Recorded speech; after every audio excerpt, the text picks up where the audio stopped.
नेताको, माफियाको, मन्त्रीको अनि यति होल्डिङ्सको के पनि थाहा हुँदैन। त तिमी आफ्नो नाममा बस भनिदिनुपर्छ नि त। यति होल्डिङ्सलाई लतारेर ल्याउनुको सट्टा यति होल्डिङ्स बन्न प्रेरित गर्ने त यिनीहरू हुन् नि त। जस्तो मेलम्चीको तपाईँ कुरा हेर्नुहोस्, अन्तिम किस्ता भुक्तानी हुन बाँकी थियो 36 करोड।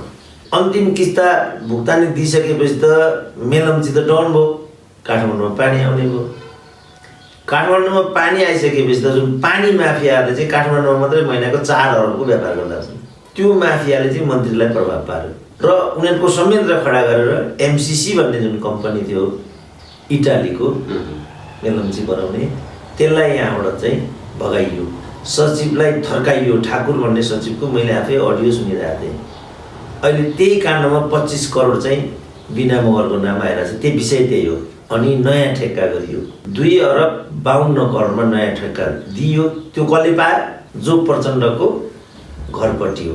पानी माफिया, बिना मगर, एमसिसी कम्पनी, प्रचण्ड, यसमा को दोषी ल? मलाई मसँग 3 करोड रेडी छ। 3 करोड मध्ये 1 करोड जसले मलाई टिकट व्यवस्थापन गर्छ त्यसलाई दिन्छु, 1 करोड जिल्लामा लगेर छर्छु, 1 करोड गोजीमा राख्छु खर्च व्यवस्थापनको लागि, अनि म मन्त्री हुन्छु। नभन्दै त्यही भयो। टिकट पनि पायो, सिट पनि जित्यो, मन्त्री पनि भयो। यसमा को दोषी ल? यहाँ जनता भन्ने कहाँ छ? यहाँ कुनै एउटा जड्याले मोलतोलबाट टिकट किन्यो 1 करोडमा। त्यो टिकट लिएर जिल्लामा गयो, पार्टी संयन्त्र थियो त्यहाँ, यही नेताले ल हाम्रो फलानु टिकट फलानु उम्मेदवार हो भनिदियो, भिड्यो, भोट त जनताले हाल्यो। यहाँ जनता भन्ने नेपाली भन्ने त्यहाँ आइपुग्यो। के गरोस् बिचरा ऊ पनि? जनता चाहिँ पार्टी सन्छ, पार्टीको सदस्यता छ उसँग, अनुशासनका दायराहरू छन् उसँग। मुख्य कुरा ऊ भ्रममा छ यो हाम्रो नेतै हो र यसले हाम्रो कल्याणै गर्छ भने, नत्र किन मान्छे शहीद हुन्थ्यो त? माओवादीको त्यत्रो जनयुद्ध हो, कति मान्छे शहीद भइहाल्ला त? उपनिर्वाचनमा रोल्पाको दृष्टान्त दिन्छु म। रोल्पासम्म पनि रोल्पामा एउटा वार्ड अध्यक्ष कि यस्तै केको चुनाव हुनुपर्ने थियो। 1600 त्यहाँ मतदाताहरू थिए, 160 पाएर जितेर आइदियो। 30ले मत हाले पनि त जित्छ। मुख्य कुरा प्रणालीको हो, मुख्य कुरा आचार विचारको हो। कस्तो आचार विचारलाई हामीले परिवर्तन गर्ने भन्ने कुरा हो। जनताको चाहिँ 3टा तह हुन्छ। रैती हुन्छ, रैती भनेको सब्जेक्ट हो, उसलाई किनबेच पनि गरिन्छ, उसलाई बजारमा लगेर बेचिन्छ, उसलाई अनेक एक्सपेरिमेन्टमा दुरुपयोग गरिन्छ, औषधिमा एक्सपेरिमेन्ट गरिन्छ, गलत खानेकुरा खुवाइन्छ, ठेकेदारसँग मिलीभगत गर्छ यो कुरा, तर उसले चिपसँग मिलेर यो काम गरिरहेको हुन्छ। यो चाहिँ सब्जेक्ट हो, रैती हो। हामी नेपाली जनता चाहिँ 2061-62 को आन्दोलनसम्म चाहिँ त्यही थियौँ। रैती उदाहरणको लागि म पटक पटक भन्छु कि मेरो घरको धारामा 2057 सालदेखि पानी आउँदैन। 2057 सालदेखि मिनिमम पैसा म 1100 प्रति महिना त्यहाँ गएर तिर्छु, अनि अर्को 1100 खर्च गरेर पानी व्यवस्थापन गर्छु। मैले एकचोटि खाने पानीमा गएर बाबु यो मलाई महँगो पर्यो, मेरो यो धारा स्थगन गर्न सकिँदैन भने मैले धारा स्थगन गर्न त सकिन्छ सर, तर तपाईँले मेलम्ची पानी पाउनुहुन्न भन्यो। मेलम्चीलाई देखाइराखेका यिनीहरूले 28 वर्षदेखि लुटिरहेछन् यो देश। राजधानीका नागरिकहरू हामीहरू, अनि हामी किन यसो गर्नु पर्दैन? यसमा को दोषी छ त? यहाँ जनता कहाँ छ? नेतो कहाँ छ? हाकिमहरू कहाँ छन्? को कहाँ छ त? यहाँ म कहाँ छु त? विष्णु पौडेलले नै भनिसकेको के छ भने, फुर्सदिला मानिसहरूले चौतारामा बसेर सरकारको विरोध गरेको कुरालाई जवाब दिनु आवश्यक छैन, त्यो बेकार हो भनेर त्यो बोल्ने मान्छे, उसको कार्यकर्ता होला बिचरा। एउटा सहसचिव लेभलको कर्मचारी मेरो घरमा आयो बिहानै स्वामी लिएर, 10 वर्ष अगाडिको कुरा हो। किन आएको त भनेर सोधेँ मैले त्यसलाई। हजुर अब सचिवको कम्पिटिसनको बेला आयो, अनि म त सचिव हुन नसक्ने जस्तो भइसक्यो, हजुरले एकचोटि भनिदिनु पर्यो। अनि के तपाईँको के कमजोरी भयो, के पुगेन तपाईँको भने मैले सबै छ, मेरो पार्टीलाई लगातार लेबी पनि तिरिराखेको छु, सबै कुरा भइराखेको छ, तर मेरो प्रधानमन्त्रीसँग चिन्जान छैन, एकचोटि प्रधानमन्त्रीलाई भनिदिनु पर्यो भनेर। त्यस दिन मैले थाहा पाएँ कि नेपालका सहसचिव लेभलका कर्मचारीहरू पार्टीको लेबी तिर्छन्। यो लठुवा जसको नाम भाइले लिइरहेछ त्यो मध्ये एउटा हुनुपर्छ। यो लठै त हुनै पर्छ यो, किनभने नागरिकले त पढे लेखेको पनि दुई किसिम हुन्छ कि, एक किसिमको डिग्रीधारी मात्रै हुन्छ तर सचेत हुँदैन। नपढेको को छ र नेपालमा? सचिव त नपढिकन प्रहरीको इन्सपेक्टर त ग्रेजुएट नगरिकन त भइँदैन। तर आज नेपालका सबै प्रहरीका प्रमुखहरू कहाँ छन् भन्नु त? थाहा छ नि, कहाँ छन् तिनीहरू? पढेर पनि हुँदैन, सचेतनता चाहिन्छ। यहाँ त समस्या के भयो भनेदेखि सचेत समाजलाई बुझ्ने, सबभन्दा बुझ्ने भनेको चाहिँ कम्युनिस्ट पार्टी र त्यो विचार हुन्छ। त्यो सचेत नभइकन पार्टीको सदस्यता नै पाइँदैन। ती मानिसहरू पनि यस्ता निस्के। म यहाँनिर चाहिँ म छक्क परेको छु। सबभन्दा एउटा आपराधिक दस्ताको अगुवा आज कम्युनिस्ट पार्टीका क्याडर्सहरूले गरिरहेको छ। आज त यो जाबु खर्दा दसैँमा ढोगेर मेरै घरमा आए जस्तो आएर ढोगेर हजुर मलाई सचिव बनाइदिनु पर्यो भनेर सचिव भएको होला। त्यस्तोले त्यो भन्यो भने त्यो पनि कहिले विषय हुन्छ र? त्यो कहिले विषय हुँदैन। ऊ बिचरो। अनि त्यसपछि अच्युत कृष्ण खरेलले त किताब लेखेकै छ त। अब अच्युत कृष्ण खरेलको किताबमा त लेखेकै छ त, पेज नम्बर 201 मा अधिराज कुमारलाई श्रीमती बुझाएर प्रहरीका अधिकृतहरू प्रमोसन लिन्थे भनेर टिप्नु किताब लेख्नु। प्रहरीको अच्युत कृष्ण खरेलले लेखेको किताबको आत्मवृत्तान्तको 201 पेज नम्बर त्यस्तो लेखेको छ उसले। अनि मैले यसरी नै यो कुरा भने थाहा छ के भयो? अच्युत कृष्ण खरेलले मसँग रिसाइदियो। त्यत्रो प्रोफेसर भएर यस्तो कुरा गर्दै हिँड्दो रहेछ भन्नु अच्युत कृष्ण खरेलले। म पेज नम्बर दिएर भन्दैछु, त्यो किताबले पनि बजारमा पाइन्छ। पेज नम्बर 201 मा हजुर धीरेन्द्रलाई श्रीमती बुझाएर प्रहरीका अधिकृतहरू प्रमोसन लिने भन्ने अच्युत कृष्ण खरेलले। अब अच्युत कृष्ण खरेल पनि प्रहरीको आइजी हो, बिए पास गरिकन आइजी भइँदैन। इन्सपेक्टर हुनलाई बिए चाहिन्छ, अघि मैले भनिहालेँ। नपढेको भनौँ भने पढेकै छ, सानो भनौँ भने आइजी छ, ठुलो भनौँ भने यस्तो कुराहरू। त्यो भाइसँग कुरा गर्ने पनि यस्तै एउटा सायद मैनाली नै होला त्यो भन्ने पनि मेरो विचारमा। किन एउटा मैनाली त्यसो भन्दै हिँड्दैछ अरे भन्ने म सुन्थेँ। एकदम गौण कुरा हो यो। महत्त्वपूर्ण कुरा चाहिँ के हो भने मान्छेमा चेतना चाहियो, मान्छेमा चाहिँ जवाफदेहिता चाहियो। त्यो चेतना भएन, जवाफदेहिता भएन भने अनि मान्छेले सबै कुरा बिर्सिन्छ। अनि मैले त्यो सहसचिवलाई भने, उसको श्रीमतीतिर फर्केर मैले भने, उसलाई चाहिँ मैले के भने हजुर अब म जतिको एउटा निम्सरो मान्छे जो आफै दिनहीन अवस्थामा छु यो देशमा, त्यस्तो मान्छेको तर्फबाट तपाईँ यो देशको सचिवै हुनु। पहिलो कुरा त्यो असम्भव कुरा छ, म कसैलाई सचिवै बनाउन सक्दिनँ पहिलो कुरा त। दोस्रो कुरा मैले प्रधानमन्त्रीलाई फोन गर्दै भने त्यो कुरा मान्दैन, किनभने सचिवको पदोन्नति नेपालमा लेनदेनको आधारमा हुन्छ। राजदूतको कुरा पनि यही हो, मन्त्रीको कुरा पनि यही हो। 1.5 करोड नबुझेको केही पनि हुँदैन। अरू पनि छन् हुने, त्यसमा एउटा पैसा छ।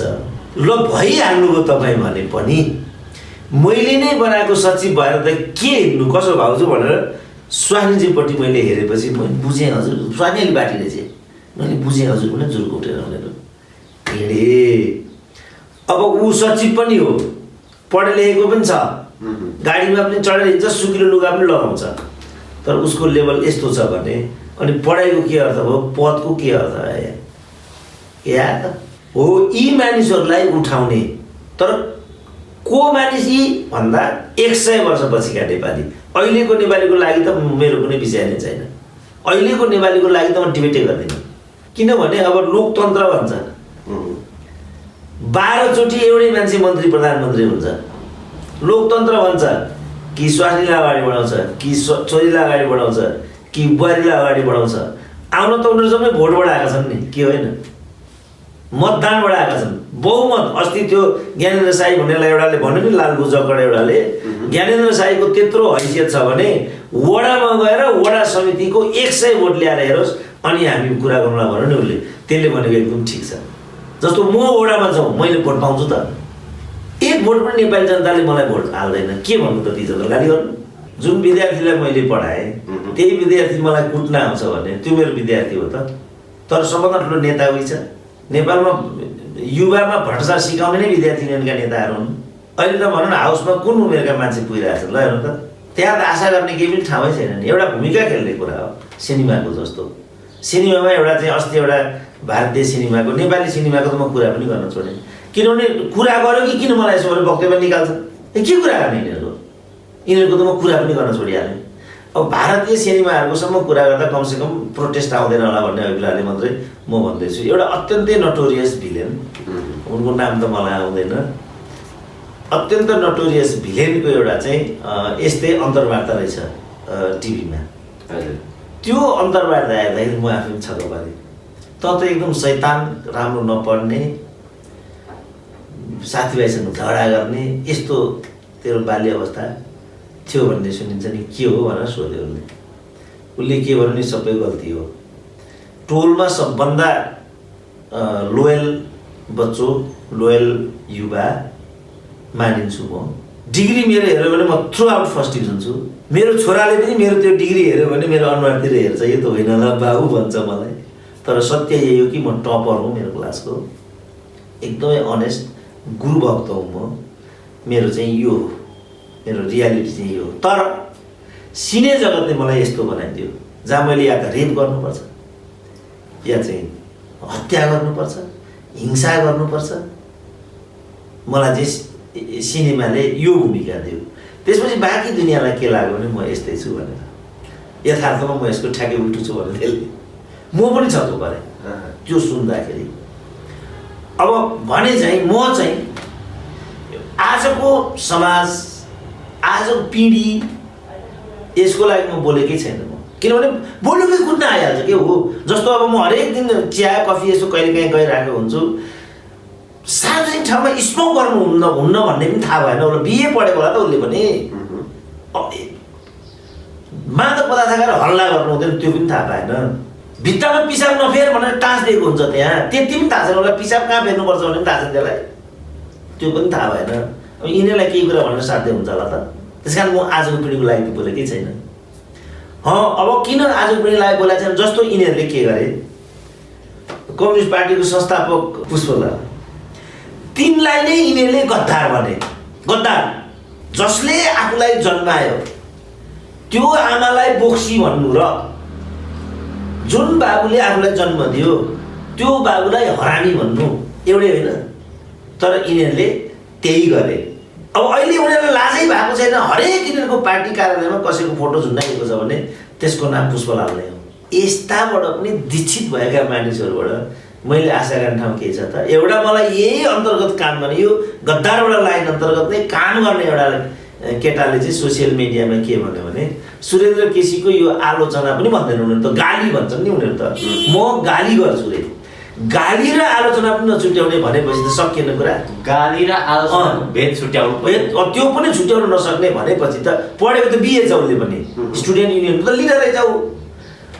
यो सुरेन्द्र केसीको गाली गलौज भनेको पढ नपाएको कुण्ठा हो भनेर ठोकिदियो। अस्ति म एउटा कहाँ रत्न पुस्तकमा कि कहाँ हो, एकजना युवासँग भेट भयो, परिचय गऱ्यौँ हामीले। अनि तपाईँ त खुब गाली गर्नुहुन्छ नि सोसियल मिडियातिर, यस्तो मजा आउँछ होला है गाली गर्दा भन्यो।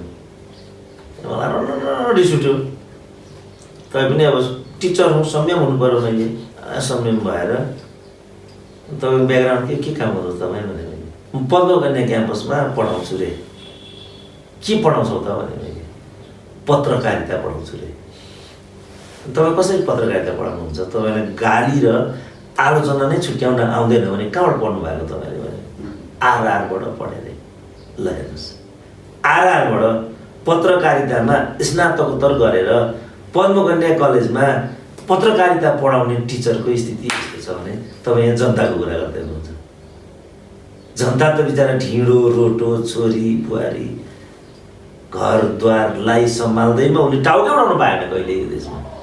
जनताले त बत्ती कसरी बल्छ भन्ने पनि थाहा पाउँदैन, रेडियो कसरी बज्छ भन्ने पनि थाहा पाउँदैन। जनता त त्यो हो नि त, निर्बोध छ त, सबै भगवान्को कृपा होला भन्न चाहन्छ। यो बत्ती भगवान्ले गर्दा बोलाएर। हिजो मेरो एउटा जन्मदिवस बारे एउटा कार्यक्रम हो, गुरुसँग मैले पहिलो साक्षात्कार गरेको थिएँ। मेरो टिप्पणी ल्याएर गुरुको व्याख्या मैले सुनेको थिएँ। अचम्म लाग्यो के भन्ने भने नि कसैलाई के भन्ने कुनै उपाय छैन तैपनि मैले सुन्नु पर्यो गुरु हुन् आदर गर्नुपर्छ गुरुलाई